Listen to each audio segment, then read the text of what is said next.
Yangu ni Masudi Al-Mohamed, Sheha Shehia Ndagoni Chake Chake Pemba. Lakini la pili, ZSSF ni mkombozi wa Zanzibar.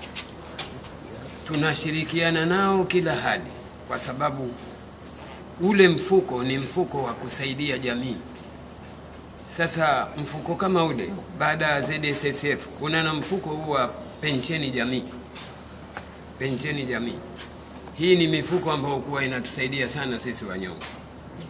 Sasa sisi tunashirikiana nao, na kama hivi sasa kuna fomu mbalimbali zinazotoka anapofariki, tunawapelekea ripoti ili waweze kujua kutoa ile pesa pale kwa yule mlengwa yule apewe mwingine.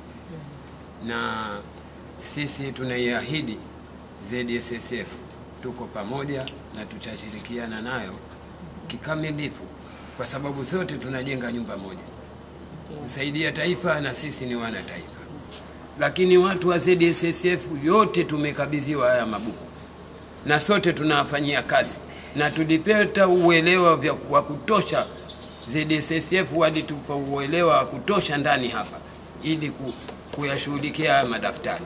Kwa hivyo kwanza na waunga mkono na sisi tunalifanyia kazi. Je, unadhani ndio muhimu wote daftari hili? Tena kubwa, muhimu mkubwa sana kwa sababu hili ndilo lilokuwa linamtoa mtu linamweka mtu kwa maslahi ya taifa. Kipi unakiomba kwa ZSSF katika shughuli zao zinazohusisha masheha?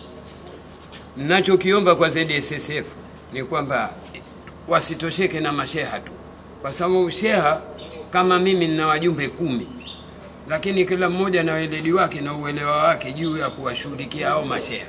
Ningeiomba hii taasisi pia ipate siku iwe inaweka vikao zidi ya mambo ya ustafu na kitu kingine nje ya ndani ya maeneo yote ya sheha. Makame Haji ni Sheha Shehia Makumbeni.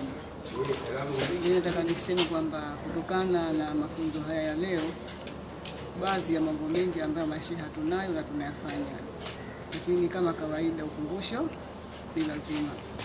Na kama bazungumza kwamba sheha ndio kioo kikubwa cha serikali, kwa sababu yeye ndiye mhusika na mambo ya jamii kwa sheria yake.